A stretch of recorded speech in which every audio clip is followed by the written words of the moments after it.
Politics ain't beanbag. Okay, and everybody in the country who engages in politics knows that. On the other hand, that's very, very different than saying that, someone's a bully. I am who I am, but I am not a bully. Welcome back to Hardball. Chris Christie was seen by some as the savior of the Republican Party, a somewhat moderate force who could possibly capture his party's nomination in 2016. In some polls, in fact, he was even slightly beating Hillary Clinton. But for the past week, he's been the punchline for late-night comedians and a target for Democrats and even some Republicans. Can Christie survive politically? And if he can't, if he's hobbled by this scandal, where does that leave the Republican Party after he's out of the running? Who better to discuss all of this than Bill Maher, the host of Real Time with Bill Maher, which, thank God, returns this weekend with new episodes this Friday at 10 o'clock on HBO. Bill is, by the way, a son of the great state of Jersey. Bill, I have to say, I'm going to warm you up now because I always have to be careful about you because I don't know which way you're going on me. Your show is, without doubt, the #1 show I could ever appear on, besides this one, of course. Every time I do your show, about two times, 3 times a year, every single person I meet says, I saw you on Maher. So you must have incredible ratings, even though they don't matter on HBO. So now I've done it. Yeah, we actually do. Yeah, we do have incredible ratings. It's a well-kept secret in the media, but so much is, Chris. Let's talk about what you in the media. You're from Jersey. Does this smell like Jersey or smell like Chris Christie? Do you smell the fact that there's somebody going to testify like a John Dean in a couple of weeks?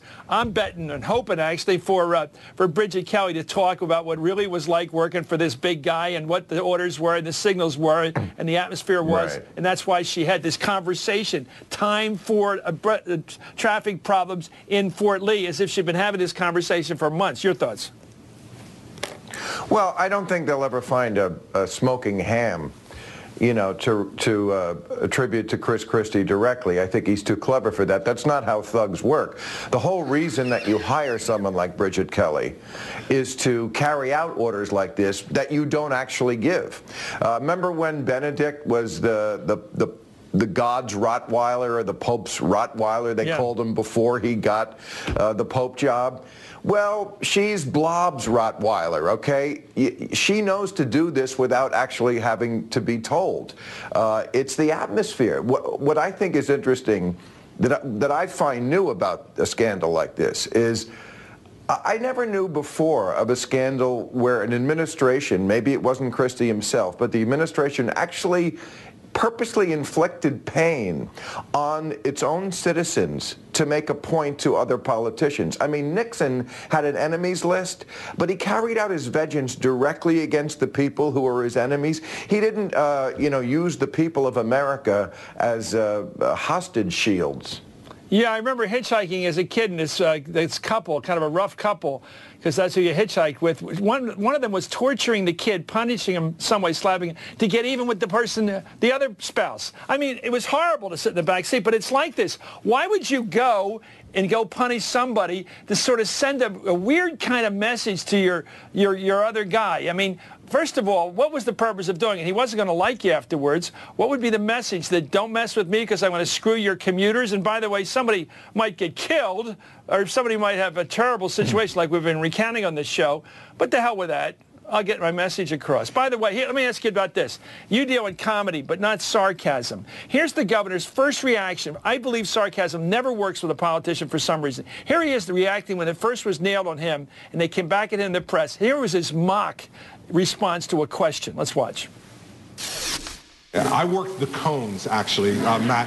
Unbeknownst to everybody, I was actually the guy out there. I was in overalls and a hat, so I wasn't, but I actually was the guy working the cones out there. You really are not serious with that question. There you go. Didn't work, did it? No, it didn't work, and it never does.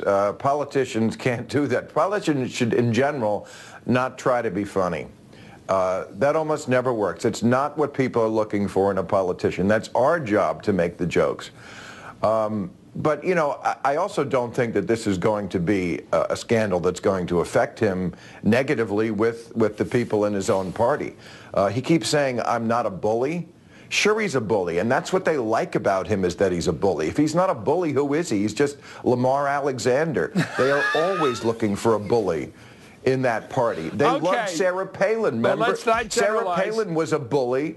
I'm sorry? Let's not generalize. He's got to go to Iowa, where you and I know they really have distaste for any rough talk or hardball behavior. Then it may be in New Hampshire. You tell me which states are going to like this kind of personality, this thuggish, as you describe, personality. Which states? South Carolina? Are they going to go for it?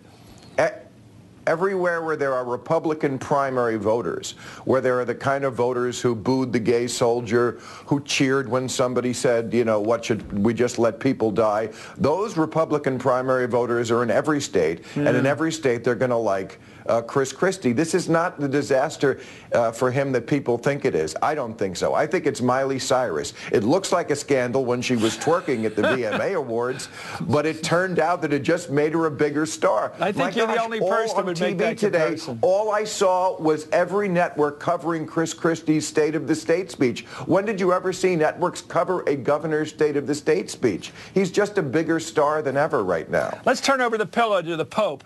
I know you're not a practicing religious person. You're an atheist, I think, pretty much, which is fair because you're honest about it. And now the Pope, because it seems to me everybody I know, especially people who are not Catholic, Jewish, Protestant people, whatever, all my friends and workers, they all come up to me and they say, I really like this new Pope.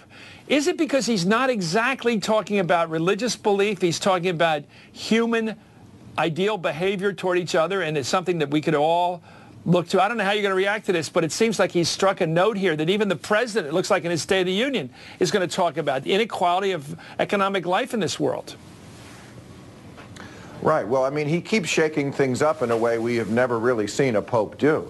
I mean, he just appointed a bunch of new cardinals, which is kind of the way a pope does redistricting. And none of them were from America, you know. They were all from third world places. You know, I'm sure the people in the Vatican, that entrenched bureaucracy that he's trying to unseat, I'm sure they're going nuts because he keeps saying things that must just blow their minds. The first thing he said when he got into office was that atheists get into heaven. You know, when he said that, they were like, we got to prepare the poison now. Yeah, that's not good for business. He said, let me tell you, though, I have to tell you, Bill, I went to church this Sunday, and I got to tell you something. It was packed. And as I was going out of church, a guy said, is this the Pope that's doing this? Is this Francis? That's fascinating stuff from our point of view, I think. That he could actually be bringing people back to listen to what's been said by this guy, this leader. Yeah, I mean, I think he's kind of the Gorbachev of the Catholic Church. Yeah. And I think ultimately maybe his goal is to kind of bring it down. Maybe the clerk. Maybe the FW to the clerk, I would say, maybe. The guy that sees the time has to change. Something like that. Yeah. Hey, by the way, Bill, I love your show. I mean, I'm not just blowing smoke. Your show is amazing. It's always challenging to be on because I never know what I'm supposed to do except listen to you. Anyway, Real Time with Bill Maher.